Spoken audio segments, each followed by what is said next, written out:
Welcome, everybody. My name is Kira Epstein. I am the program coordinator for the new school at Commonweal.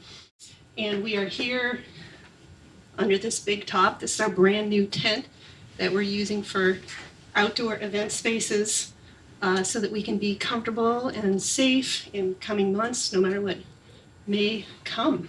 Michael and I welcome Francis and are so honored that he's willing to be here with us. So thank you for doing that and for talking about the long dark, what you're calling the long dark. And if you have questions for Michael and Francis, I will read them out at the end of the conversation so that you can be here with us as well. So thank you all for joining and welcome.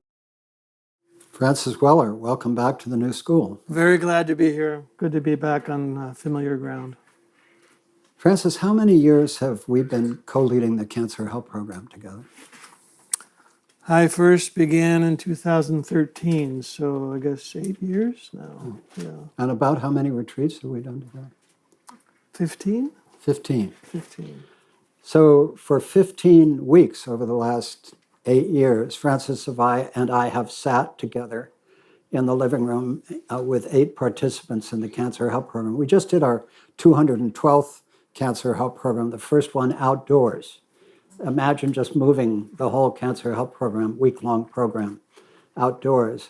And we've sat together and co-led the programs, including the very memorable Wednesday night program on death and dying. Yes. Francis, it's a real honor in my life to be friends and to work with you. You and I both know that for the ancients, friendship was the highest form of human relationship. And that is because friends, in the true sense, ask nothing of each other than to accompany each other in this journey. And so it is disencumbered of all the contractual ways in which we seek to live together. And to have both a friendship and then this partnership in the Cancer Help Program. You asked me to write the introduction to your extraordinary book, which I commend to everybody, The Wild Edge of Sorrow, Rituals of Renewal, and the Sacred Work of Grief. You wrote a second book, The Threshold Between Loss and Revelation, and a third book, In the Absence of the Ordinary, Essays in a Time of Uncertainty. Yes. And you're at work on a fourth book, which I truly look forward to, The Alchemy of Initiation, Soul Work and the Art of Ripening. You've introduced the healing work of ritual to many thousands of people. And I have many friends who've been to your healing rituals and have participated myself and know that you really are a master of that kind of healing ritual among the great masters of our time. You founded and direct WisdomBridge, which offers opportunities to integrate the wisdom of indigenous cultures with insights from Western poetic, psychological, and spiritual traditions. And you've developed a style of what you call soul-centered psychotherapy. You have a series of audio series on it, which I think are remarkable. Your writings have appeared in many journals and anthologies, in The Sun, the Utne Reader, Cosmos Journal, and of course you give talks all over the place. You say that in your private practice as a psychotherapist since 1983, so almost 40 years, 38 years, you specialize in grief work, shame, addiction, depression, and men's issues. And you say of your style of working with people, soul-centered psychotherapy, this approach to working with the wounds and challenges we face restores soul as the primary focus. What this means is that I place less emphasis on the resolution of issues and more on the development of a richly textured soul life. When we listen to soul, to what is latent in the symptoms of depression, anxiety, or addiction, we hear a more subtle voice calling out for attention, Only then do we come to understand the wisdom hidden in suffering. I'm going to read that again, because this is the heart of a lot of wisdom work. Only then do we come to understand the wisdom hidden in the suffering. Only then do we see what our soul has been asking of us all along. Once granted, the symptoms often abate, leaving us deepened by the encounter with soul. That's pretty good. Not bad. So our topic today is living into the long dark.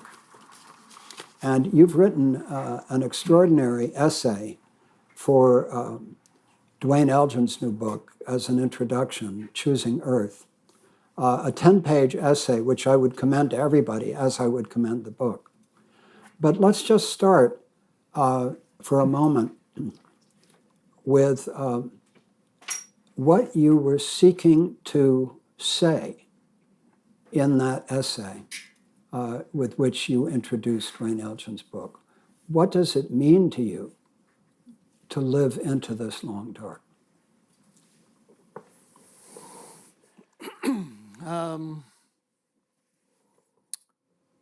Partly what I'm trying to say in the essay or the preface is that we've left ordinary time.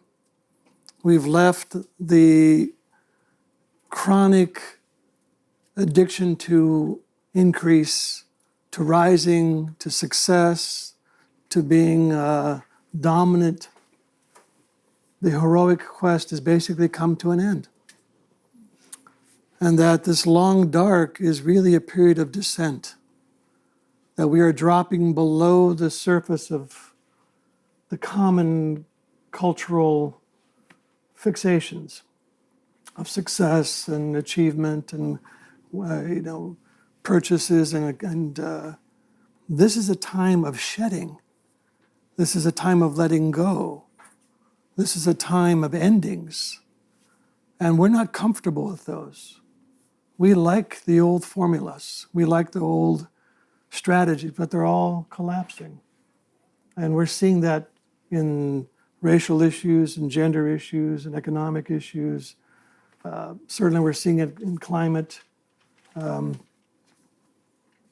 what I was trying to say in this essay was that we need to develop the capacities to endure a prolonged period of uncertainty, of being outside of the familiar, and being willing to cultivate a new way of seeing in the dark.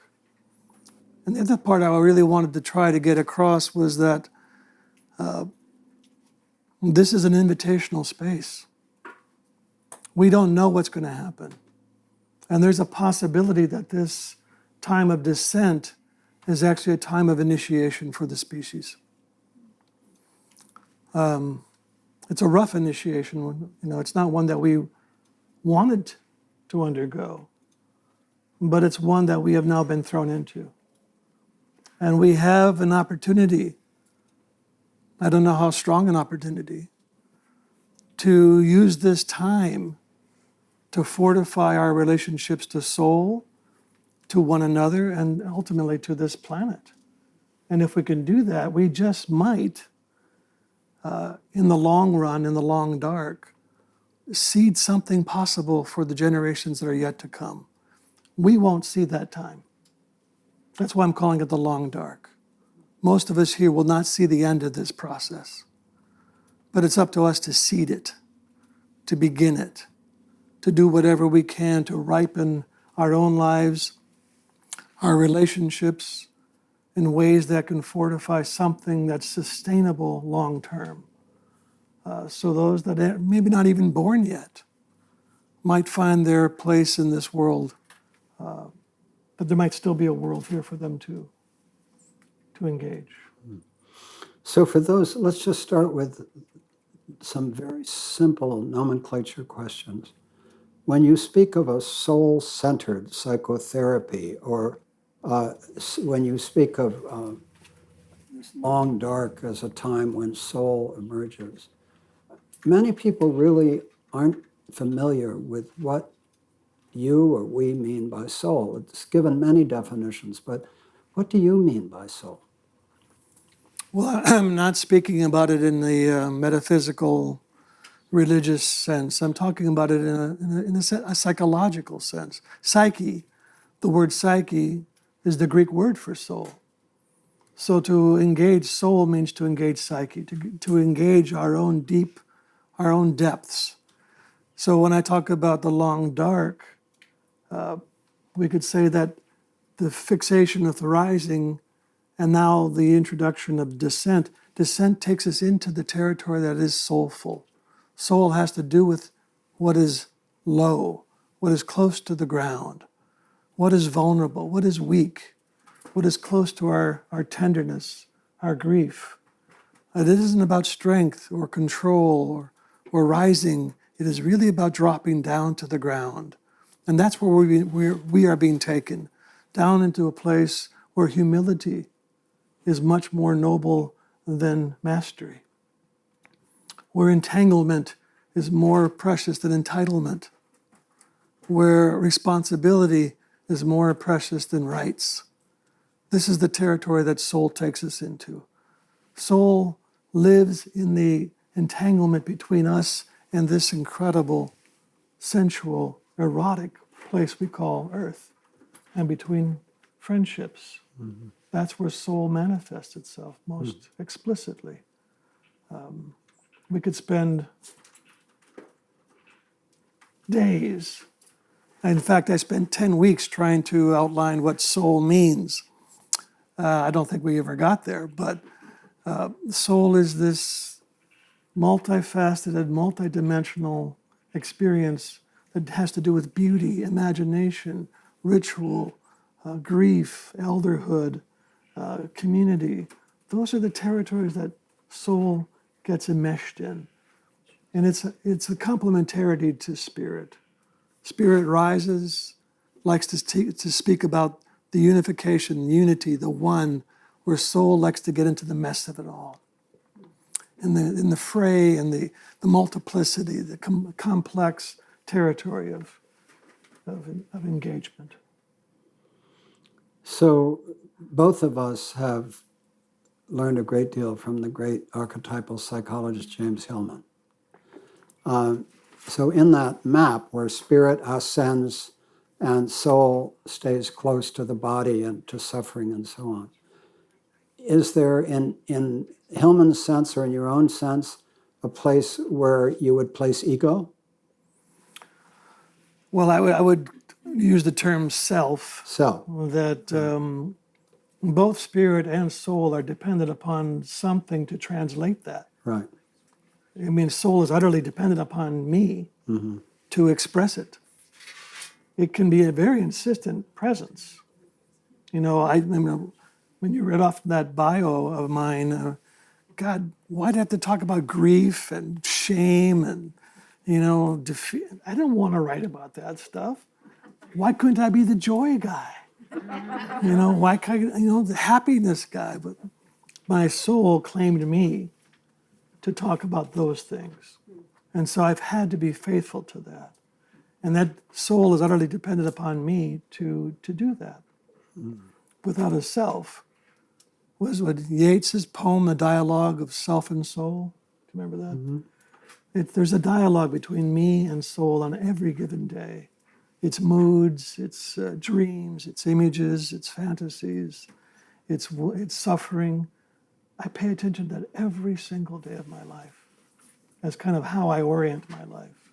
Mm-hmm. And that's partly what provides a sense of meaning and purpose to my life. You had a beautiful quote early in your essay in the introduction to Dwayne Elgin's book from Hillman. Could you say it for us? Yeah, Hillman wrote, "The world and the gods are dead or alive according to the condition of our souls." The world and the gods are dead or alive according to the condition of our souls. So when you see a world that is dying, what is it saying about the condition of our souls? We have neglected soul. Even psychology has neglected soul. I would call it a selfology now. It's so focused on self-improvement, self-development. That's fine, but where is the soul? So our souls end up feeling empty, neglected, bereft. And when we lose touch with soul, we feel emptied. And why are we the largest consuming culture on the planet? Because in a sense, we feel emptied. And that emptiness, we try to fill it with every possible gadget and toy and car and TV show and addictions, but we never feel full. Because what we crave are the primary satisfactions, the things that shaped us over thousands and thousands of years, which is what gave shape to psyche, friendship, being together in times of grief and weeping together, giving thanks together, sharing meals together, being under the stars together, listening to the great stories being told. When those things are being satisfied, we don't want a new cell phone. We're not craving the next gadget. We are primarily satisfied. When people are here for the Cancer Help Program, we get up in the morning and we share food together. We share dreams in our circles. We share our sufferings and our yearnings and our disappointments and our failures. We share the whole gambit of what it means to be alive and being in this body. No one's wondering what's on TV tonight. We're living inside a primary satisfaction. My work and yours, Francis, as you know, have many deep links, both, of course, in the Cancer Help Program and in the work of Commonweal for 45 years in deep intentional healing through the Cancer Help Program and healing circles and many other ways. But you also know that a preoccupation of mine for almost as long has been with planetary healing. And Yes. So as you described it, and I think your language is really beautiful, the long dark. We've been working on what we now call the global polycrisis for many years. I think 30 years ago, or maybe even 40, I wrote an essay called The Age of Extinctions and the Emerging Environmental Health Movement, which basically said, guess what, folks, we're living in another of the great ages of extinctions, and how are we going to turn this around? And I said, we're going to need an environmental health movement, and my bet is it's going to be led primarily by women. And that was before the language of the environmental health movement was around. And so what was then called the toxics movement, because my wife, Cheryl Patton, works a lot on toxics, we all have here for many years, starting a lot of campaigns on toxics, became the environmental health and justice movement. And that has had really a substantial impact. But while we win many individual victories, we're clearly losing the war, for a better world. And so it became clearer and clearer to me, particularly over the last 5 years, that what we're facing, the way the world looks at it, is we've got climate change, we've got COVID, and we've got inequality. Those are the three headline issues. And so the effort in Glasgow right now with the COP conference on climate change, the effort is to address climate and inequality, But that is such a vast oversimplification of what's going on, because in truth, there are, the way we count, perhaps 24 global stressors: environmental stressors, social stressors, technological stressors, and financial economic stressors. And these global stressors are interacting with increasing velocity and totally unpredictable outcomes. And it is what is called in the sociological literature, actually a man named Wes Churchman, whose son, Josh Churchman, lives in Bolinas, who's a great fisherman. And I think Wes used to live here too, but he introduced the term, the sociological term, that something is, quote, a wicked problem. And a wicked problem is a problem that there is no known solution.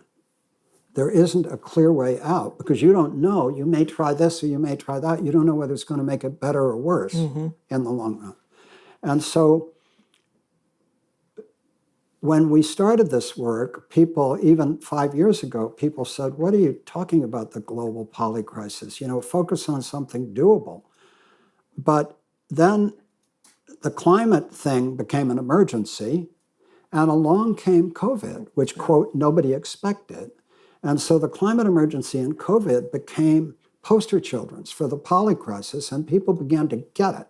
So you're calling it the long dark. It has so many names. It's called the global problematique. It's called the human dilemma. Some people talk very beautifully, poetically about navigating the great unraveling. It's called the great simplification. It's called the U-turn economy. So there are all these different narratives about what the polycrisis is, and there won't be a single narrative because the polycrisis, in effect, is everything. And the one thing that we know is that a complete metamorphosis of what it means to be human on Earth is taking place, and we can't stop it, right? No escape. So I love the long dark, but if you were talking to some of the techno-optimists, for example, the Jeff Bezoses and the Elon Musk and so on and so forth, they see a future of colonizing space, And so there are all these different visions. If you talk to people whose lives are getting better, or, parts of the world where people are optimistic or feel good about their country and all kinds of things like that, there's optimism, there's hope, and then there's depression, and then there's this vision that you take of, yes, this is the long dark, but I mean something different by the long dark than despondency and depression. I do. Yeah. So let's go further into that, because you talked about this entry into the long dark as a rough initiation. And in the Cancer Help Program, you would also say to the participants, cancer has been a rough initiation for you. Right. So say more about how, because this isn't just an individual thing, right? No. And not for everybody, not for the techno-optimists, not for, all people who are, all excited about the U-turn economy or believe that we're going to figure it out one way or another. It's going to get better, right? Say more about, for those who are grieving this age of extinctions and grieving this metamorphosis, which we can't stop, how can we navigate ourselves in this great unraveling, to use that poetic term? How can we navigate in the great unraveling in order to move ourselves through the dark toward a rich, textured soul life?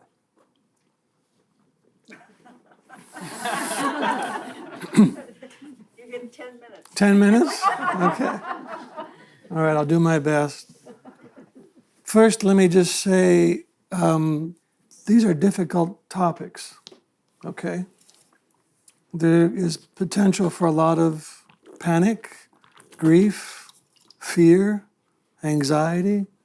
So I just want to invite you all to just monitor your own bodies right now as we talk about this material, because it can be overwhelming. We're facing some utterly overwhelming material on the planet. So just be careful and be sensitive to your own body and heart and soul right now, okay? The reason I like the term, the idea of the long dark, is that certain things can only happen in the dark. I'm a big fan of alchemy. And alchemy talk about different phases of the work of the alchemical process. And one of the phases is called the negreto, the blackening. And the blackening is a period that actually is required in order for soul to be given shape. That soul work can't even begin until there's been a blackening. And I bet you everyone in this, I was going to say room, what do we call this? this tent, the big tent. I The bet you tent of meeting. the tent of meaning, and also all of you online. I bet you every one of us has had times where we felt this pall of darkness come over us, and we were taken down to our knees. We felt incredibly vulnerable or broken or lonely or sad. We might not even know why. Well, we're in a collective dark night of the soul right now. And there's purpose to that. There's meaning in that. There's work that can only go on in the dark, of letting go of old paradigms, old structures, old ideologies. There's typically a kind of a bifurcated response to any radical circumstance. One of them is, how do I collaborate with what is happening in the collective psyche? The other one is to resist it at all costs and to fortify the old structures. And we're seeing that right now in our experience in the United States. There's a lot of reification of old patterns and old ideologies of dominance and control. Okay. That might give some sense of security, but the long run, that's not going to get us across this threshold of change. That's why the image of the rough initiation is so valuable. Initiation basically initiates three things. One of them is there's a radical severance from the world that we once knew. And that's what we're experiencing. I think COVID was kind of the warm-up band. It's kind of recognizing that we have left the ordinary world. The second thing that happens in initiation is that there's a radical change in your sense of identity. I think part of the hidden grace of COVID is that it's loosened the fiction of individualism. We're all in this together. No matter what you think, we're all being affected by this. And it's not just me anymore, handling my own individual life. We are in this collectively. So my sense of identity has begun to loosen and to become more permeable.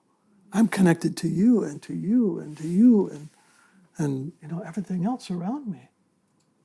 This is a quick aside. I was going to bed one night just before the election, full of despair. I was just depressed that we were going to repeat the same choices. And something, just as I was about to crawl into bed, something turned my body around and took me back to one of my bookshelves and reached up, pulled a collection of essays off by Linda Hogan, who is a Chickasaw elder author. And I opened the book to All My Relations. And I realized in that moment, I had forgotten all my relationships. I forgot that I was entangled with the stars and the moon and the owls outside and the lichen and the trees and the turtles. And I forgot that. And the moment I remembered those filaments of connection, the despair began to lift.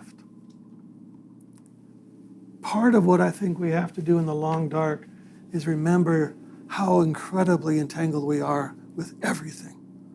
And nothing exists outside of our relationship to it. We're always inside of it. I have no idea if I'm close to the question you asked or not, but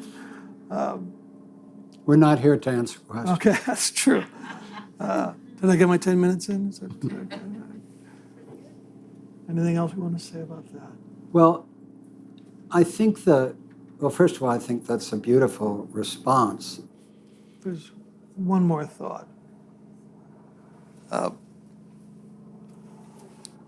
Part of what I love about the long dark, if we can love that, is that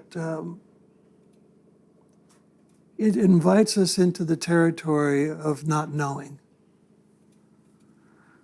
There's a beautiful word in the Inuit tradition called Kartsaluni. Anybody ever hear that word, Kartsaluni? Qarrtsiluni, Kartsaluni. And the word means sitting together quietly in the dark, waiting for something unexpected to happen. Wow.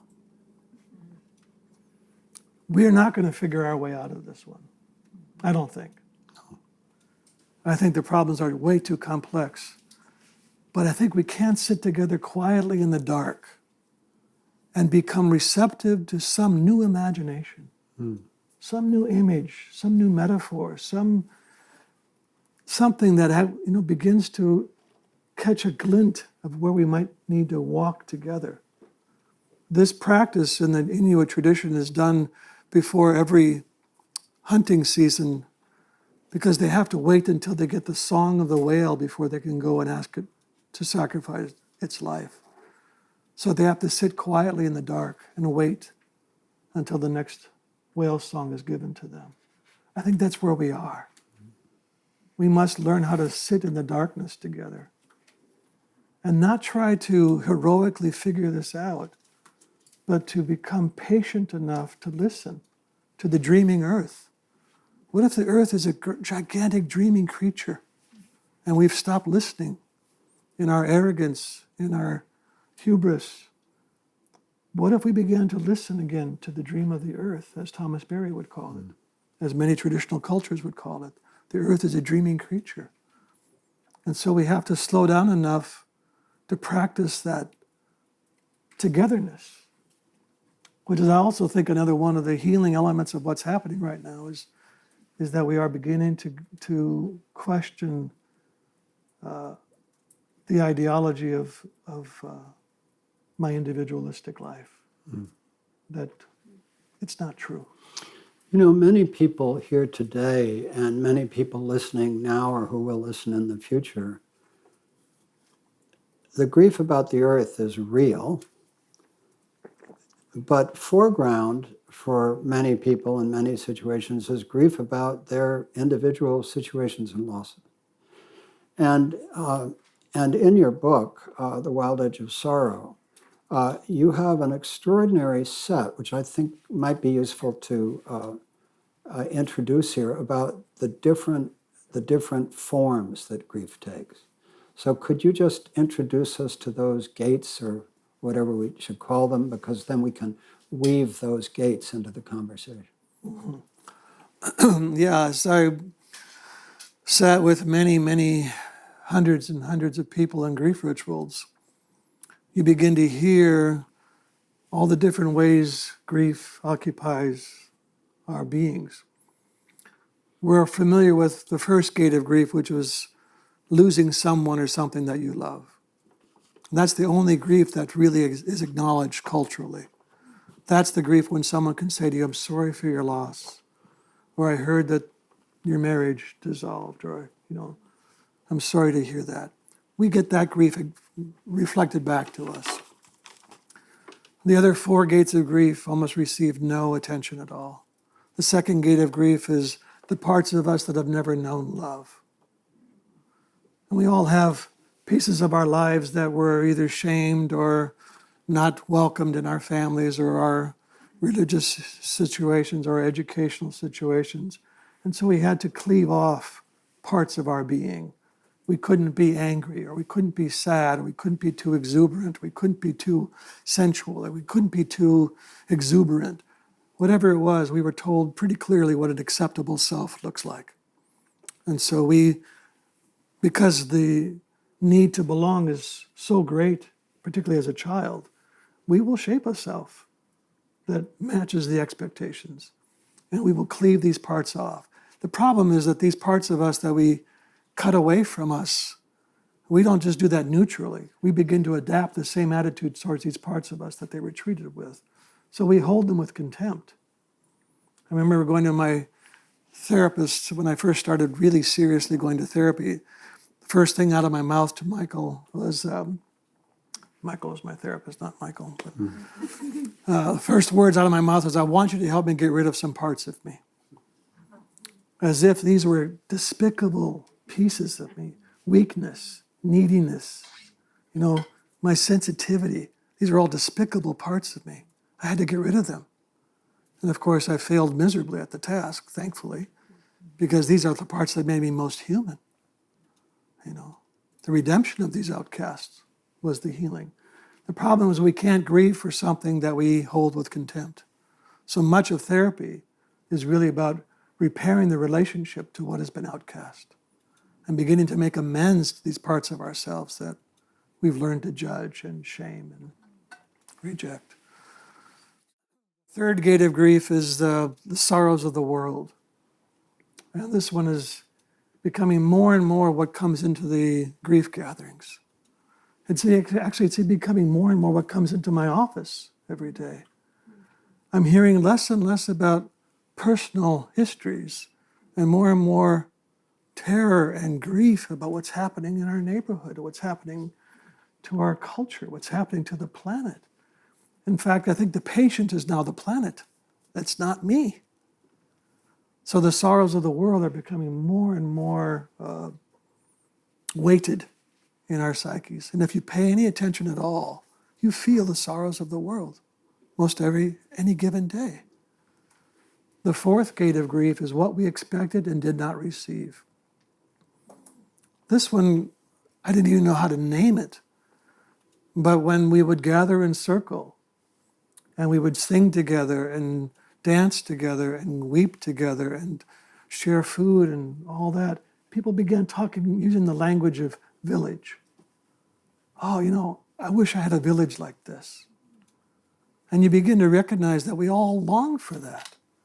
We all came here, as R.D. Laing said, we all come here as Stone Age children. We all arrive here with the same set of expectations that we had 200,000 years ago. To wake up in the morning and see this many pairs of eyes looking back at you and asking you what you dreamt last night and going out to gather firewood and that tonight there's going to be stories around the fire, and that's what we expected, and almost none of it materialized. And so in this great absence, which we tend to blame ourselves for, like, what did I do wrong that I feel so empty, that I feel so lonely? I must have done something wrong, because there is this expectation of fullness. But what if it's not your personal failure, but a cultural amnesia? I say the two primary sins of Western culture are amnesia and anesthesia. We forget and we go numb. And you go numb in part because of what we've forgotten. So when we gather together for a grief ritual, I say, isn't it strange we need a workshop on grieving? But we could say the same thing, well, isn't it strange we need a workshop on creativity or on relationships and love or on, being in our bodies? What we're talking about is this great amnesia. What it is we've forgotten how to be human beings. So that's the fourth gate of grief. And the last gate of grief is what I call ancestral grief. And this one, the more I sit with ancestral grief, the more I realize that I think all griefs are ancestral grief. My wounds have to do with shame and feeling unworthy, that I felt somehow my family did not see me. But where did that story begin? How many generations back can I go when that loss began to really settle into my family lineage? So in some ways, what I'm grieving is ancestral. What I'm grieving didn't begin now. It began, as Rumi would say, in some other tavern. It began a long time ago, when we began to sift out of being embedded in a living cosmology between people, planet, and place. And we began to become more and more focused on the individualistic ideology. And we began to kind of sever ourselves from that. And the other part of this ancestral grief is what happened when a lot of our European ancestors arrived here on this continent, to the traditional peoples on this planet. And then the importation of slavery. And we've never reconciled those griefs. We've never even addressed those griefs. So we're still, as a culture, struggling with the unmetabolized grief of over 400 to 500 years of colonization and domination. And that's where we are right now. Yeah. So those are the 5 gates that... So let me just, first of all, thank you. And secondly, when you asked me to write the introduction to that book, I just felt, I knew you well by that time, and I was very honored that you asked me, but I felt that this was such an original contribution. I mean, I don't know, I don't think you know anyone else who has captured 5 gates of grief that way. So it's really a quite original piece of work.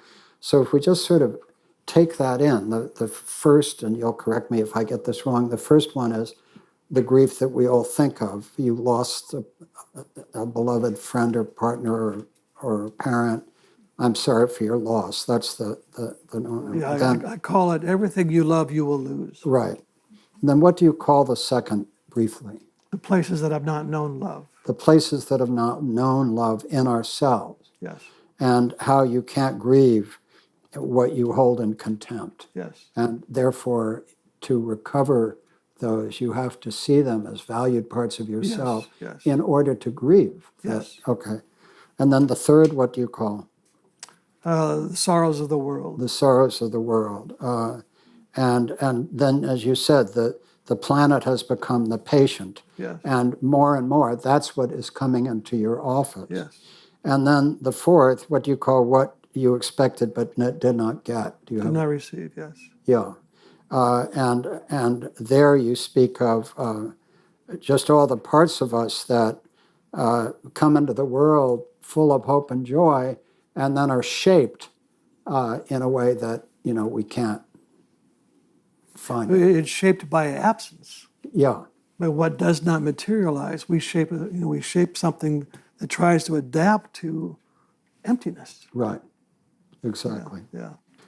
Do I actually have that wrong? Is the thing about maybe that was no, that's right. Okay, I've got that. And that's where you talked about amnesia and anesthesia Yes. as 2 of the responses that we have to what we expected but did not get. Yeah. And then finally, ancestral grief and everything that you've described that goes with that. So I just hope all of us really hold these 5 gates of grief, because grief is such a deep part of all of our lives.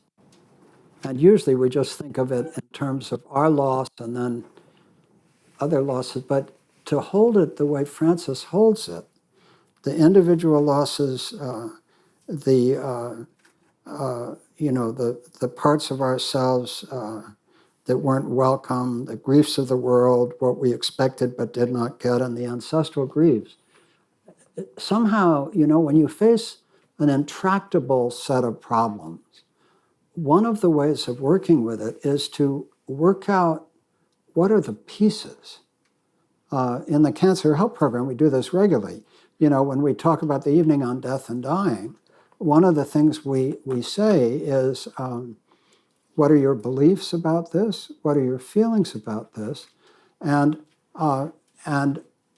if you fear this, what is it that you actually fear? Do you fear death itself? Do you fear not death but dying? Do you fear neither death itself nor the dying process, but actually something that has not been done, some part of you that... So there's something about this articulation of the different parts, as you've done with grief, that makes it easier to begin to be skillful or wise in relationship to it. And one of the things I frequently talk about, and I've done online programs, if you're interested, is an apprenticeship with sorrow. That when you really look at these 5 gates and you're still cloistered into your own individual response to them, you're never going to be able to digest them. You have to take up an apprenticeship. You have to begin to see that grief is going to be ever present in your life. It's never going to go away. Even if it's a first gate grief, you're going to be mourning their absence for the rest of your life, right? I mean, we've all lost people, and they don't suddenly, that grief doesn't suddenly just stop. That will be there for the rest of your life. Grief is not just an emotion, but it's a core human faculty. And very few of us are trained in this faculty. So when grief comes to our door, which it's coming now every day in multiple fashions, we don't know how to turn toward it. So that's why the anesthesia comes in. We, on our own, and with the magnitude of what's coming, we shut down. And I want to just say a word of praise for amnesia, for numbness. Because if we didn't, particularly if we're trying to deal with it alone, we would be overwhelmed. Our small little boat of self would capsize instantly. So don't judge yourself if you go numb, but just ask yourself, what do I need in order to be able to turn into those waves of grief? Well, one thing we need is community. Grief has always been communal. In our long story as a species, it has never been a private affair. And suddenly, in the last, 100, 200 years, it's become very private. Even our funerals have become so, anemic, that we really are not allowed. You can see some of that vitality still when you go to a funeral where it's held in a community of color. There's still vibrate. There's still energy. They're still weeping. They're on their knees. They're holding each other. We get very apologetic if a tear slips out and, sorry, didn't mean to lose control. We have to lose control, but we don't have much faith in grief. That's why this apprenticeship is so critical, is to restore our faith in it. It's not there to take you hostage. It's there to ripen you as a full human being so that you can be the apprentice. Let me just quickly say, I know we're probably running out of time, but the idea of the apprenticeship is valuable here as well, because you know that the old language of apprenticeship meant you undertook something for a long time, right? If you were an apprentice to a weaver or to a carpenter or to a stonemason or to anybody, that was a long period of study. It could be 5, 10, 15, 20 years. And at the end of that apprenticeship, you would be given the title of master. You are a master weaver, a master craftsman. In the work of soul, the apprenticeship of sorrow does not lead to mastery, it leads to elderhood. That is the outcome, is that if you undertake this apprenticeship with sorrow, what is ripened in you psychically over that long study and the long engagement with grief and its difficult, heavy, leaden material is that you are ripened into an elder. And isn't that what we need right now? Isn't that what we need walking in the streets? Our adult human beings who are not afraid of the grief and the rage in the young ones, because they have every right to feel outraged right now, every right to feel overwhelmed with sorrow, and we're not there to hold them because we're so either anesthetized or preoccupied, and that is really our moral and soulful responsibility, is to become, capable of turning our face back into the winds of collective sorrow. Take up the apprenticeship. That might be a good point at which just to open this up and engage in dialogue with our friends here. So Kira Epstein has a microphone. I will encourage you when you ask questions or make comments to keep them brief so that we can have space to hear as many voices as possible. So, Michael, I just want to bring into the space that in the category of utterly overwhelming and the pall of darkness, we lost internet connection altogether at Commonweal for 10 minutes.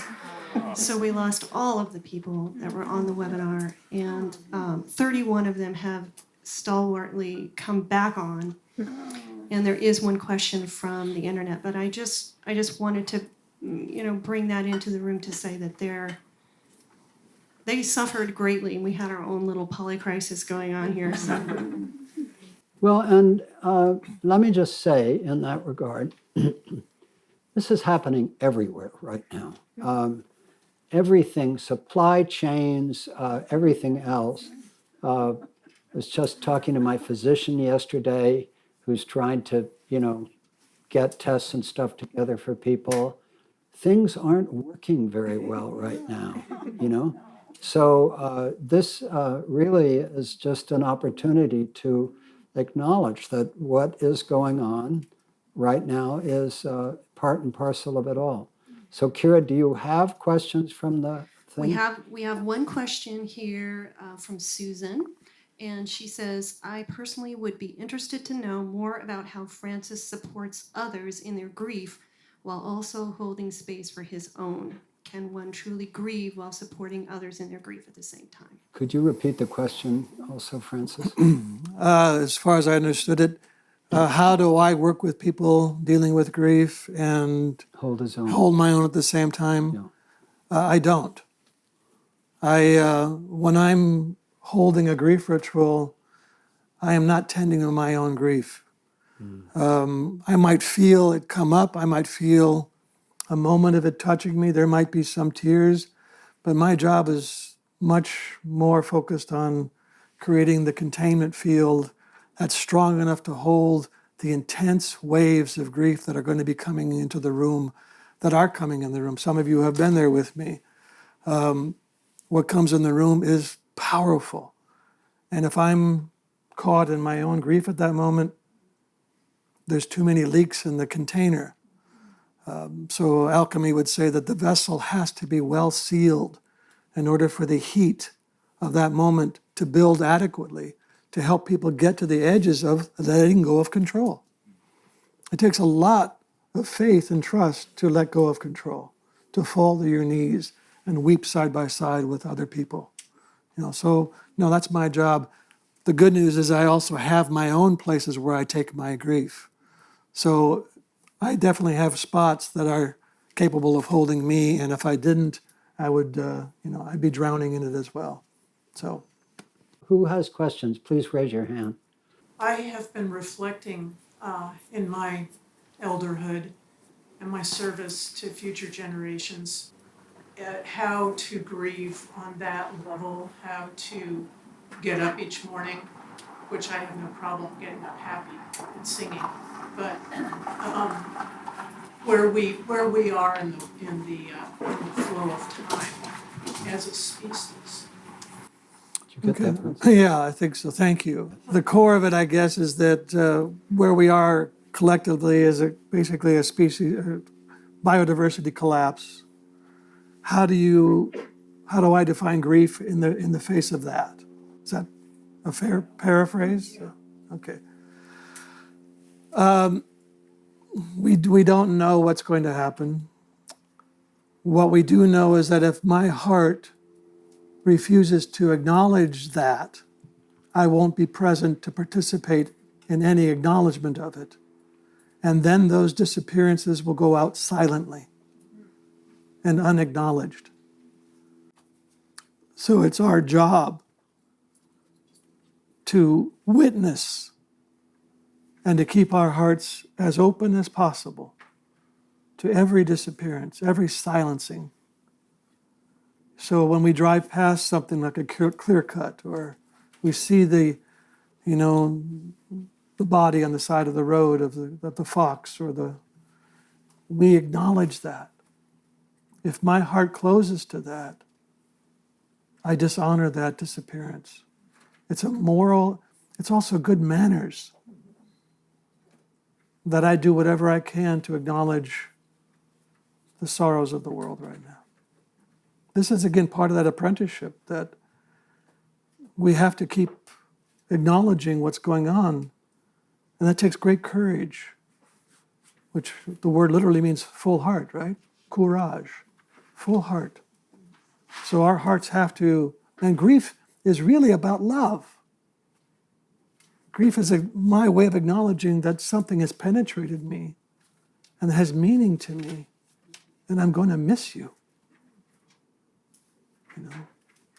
So grief is incredibly entangled with the crisis we're facing right now around biodiversity.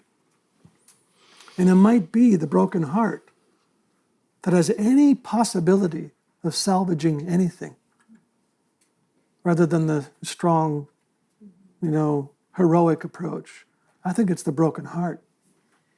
Because it's the broken heart, what was that, Joanna Macy, it's the broken heart. It's the heart that's broken open that can contain the whole universe. So we have to be willing to let our hearts be broken open. a great loss.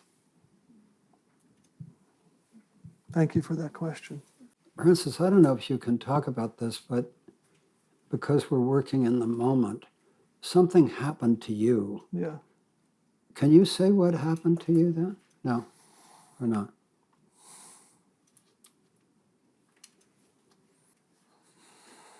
I don't know if there's language, if there's just the distance between me and otherness is getting shorter and smaller. I tell the story in the grief book about in 2010 when the Gulf oil spill happened, how I would wake up many, many nights sobbing and hearing the sound of the shorebirds suffocating from oil and the cries of dolphins. And it's 2,000 miles away, but to my soul, it is immediate. So again, whatever fiction we had of separation between us and world, we are becoming more and more, hopefully becoming more and more permeable to how I am world. World is me. There's no separation. And as I open myself to that, how can you not weep out of love and sorrow and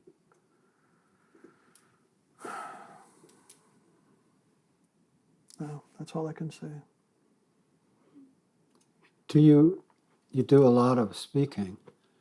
Do those moments, are those familiar moments to you when you're speaking? Yeah. Especially when I start to speak about generations to come. I have Judith and I have two very young grandchildren, 5 and 8, and every time I see them and hold them and watch them, and some part of me is just aching about what they are inheriting. So I try to address that in the preface I wrote for Dwayne's book, that all I can do is keep turning towards them and saying, I see you, and I see the pain you're in, the grief you're in, and I also see your beauty and your courage, and you are dreaming things up that my generation, our generation, never dreamt of before. Mm-hmm. So that's why I say we don't know. But every time I get close to that edge, it's hard to keep speaking. Yeah. Thank you for being willing to say. Stephanie asks, maybe can we have Francis recap his statement of the state of things as we lost connection, the end of striving, of successes, etc., as we lean into this time of soul and how to hold the dark? Can you repeat the question? Just kind of recapitulate my thoughts about where we are right now, and giving up this striving, ascending, rising period. Yeah, we are definitely in a period of descent, in both senses of that word. There's a lot of dissenting going on right now, right? Saying no, enough, this is not right. So that word descent, yes, but we're also in a time of descent, which is taking us down into the underworld, into the place that's not lit by, everything that we're used to. So we're on our knees. Some of the qualities of this underworld are humility, not knowing, deep listening, restraint. This is one of the hardest things for us to do, is not rush into solution. Because I think the solutions that we would come up with are the ones that got us into the problem in the first place. So restraint, that goes back to that Kartsaluni idea of sitting quietly together, waiting patiently for something to arise. Just to hold back. In alchemy, they say if you open the vessel too soon, you ruin the experiment. You have to let it ripen. And right now, we've just begun to recognize that we have left the daylit world, that we are in the underworld. And we have to develop the qualities of patience to understand what's being asked of us in this darkness. It's not more of the same.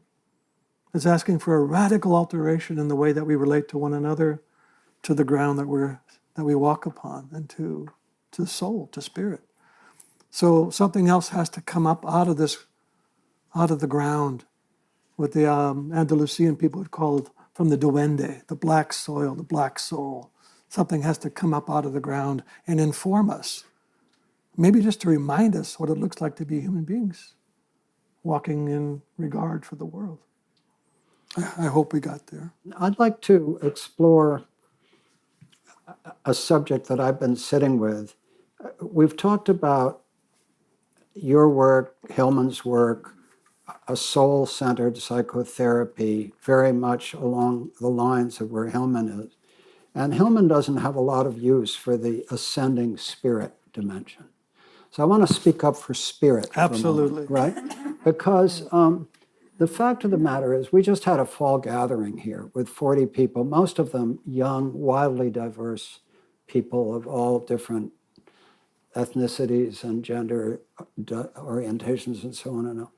And one of the things that one notices, they're getting pregnant, they're having babies, and a lot of them have a lot of hope about the world, right? I hope so. And they don't necessarily share, not that this is what you mean, but they don't necessarily share the doom, gloom, Earth as hospice orientation that a lot of people associate with the long dark. Not that that's what you mean. Not what I mean. Exactly. Yeah. So I just want to speak for that. So I think one of the things we need is we need really affirmative visions of where we're going, where we'd like to go. And I was with my friend Randy Hayes, who started Rainforest Action Network. He's an extraordinary man who's been interested in the polycrisis for a long time. And Randy's vision, which I think is shared by others, but he has a really good way of talking about it. He says he wants to see a world of continental networks of regional bioeconomies.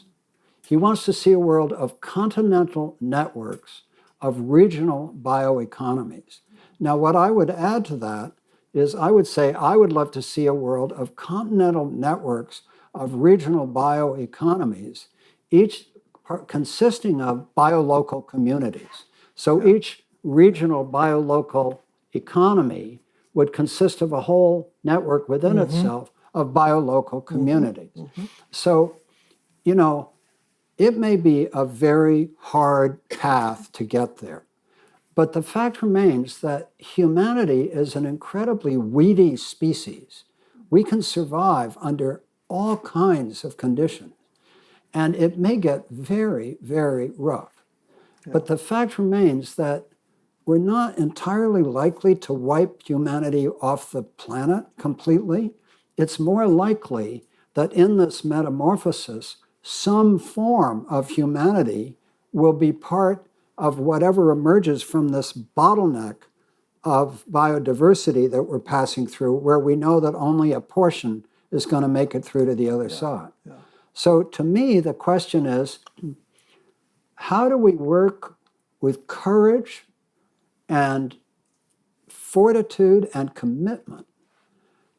And how do we foster the resilience that will enable us not to be paralyzed by the grief, the loss, the depression, and so on and so forth, and absolutely to welcome soul and yet not be restricted to soul. No. That spirit is as important as soul, that even though this has been an ascendant culture that over-dramatizes a technological aspect of spirit, we need to reclaim spirit as well as soul.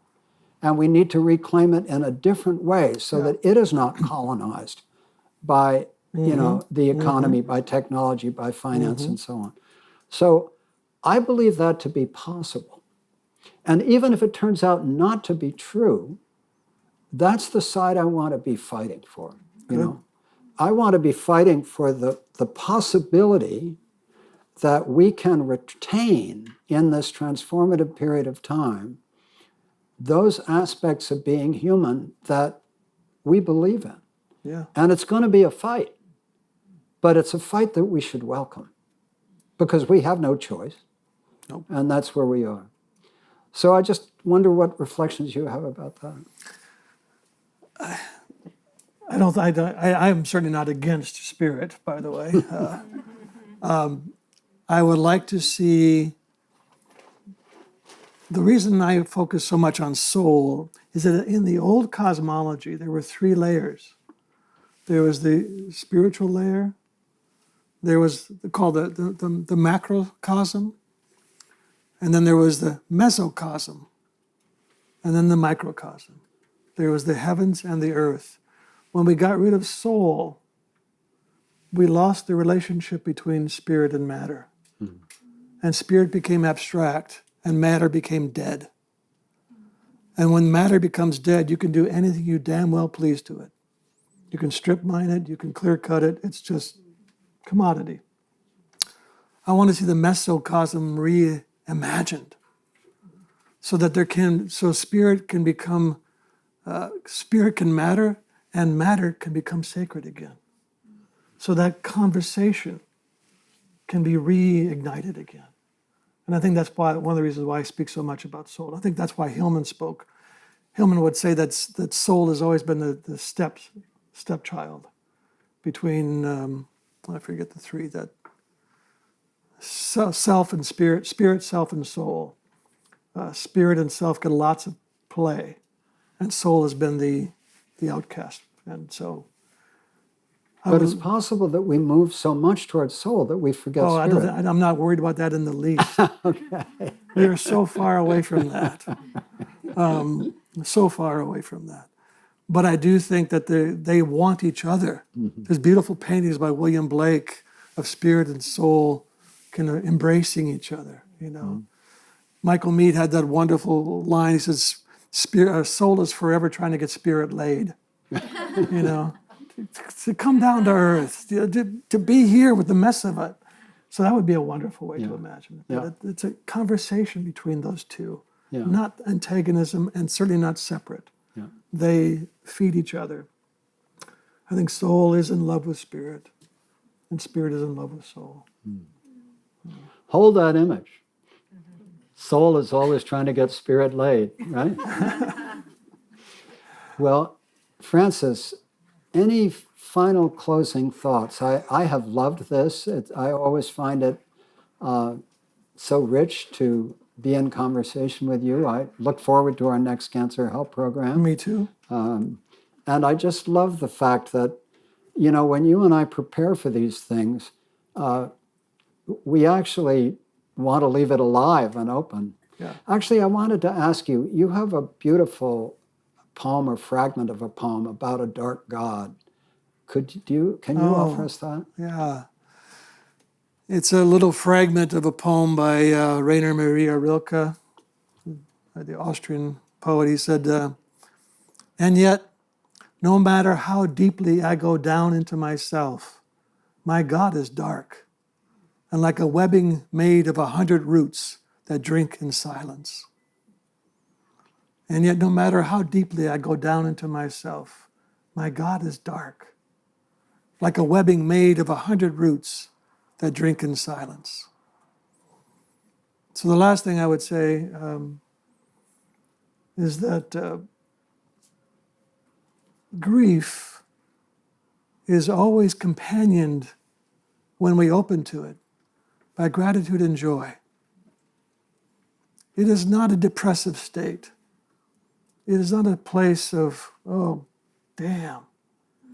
It is a wild, vital creature.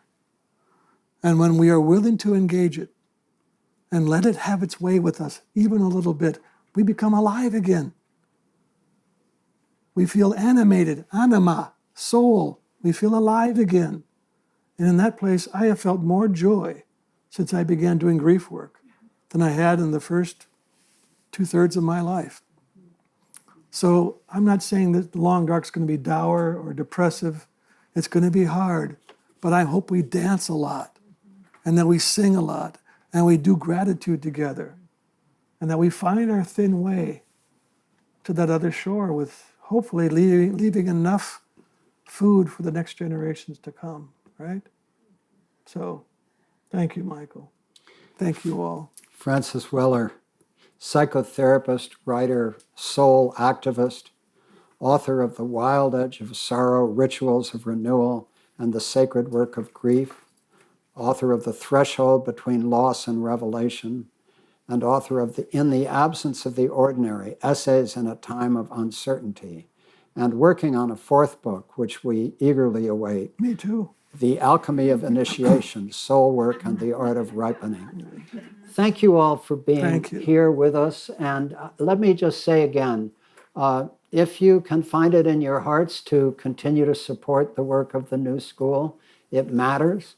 And if there are people out there with the imagination to believe that this is really part of your life in a deep way, this is a place where you can make a difference. We offer everything free. We work on the gift economy. And we're just deeply grateful to all of you that are able to join Francis in contributing his time and Judith in contributing her time as Francis's full partner in this work.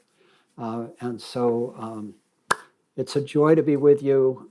Come back. For those of you who haven't been to Commonweal before, welcome to the Commonweal community. Find us online or come back for our events. And let us live fully with our grief, with our joy, and with our commitment to building a better world together. Let's just end with a moment of silence together.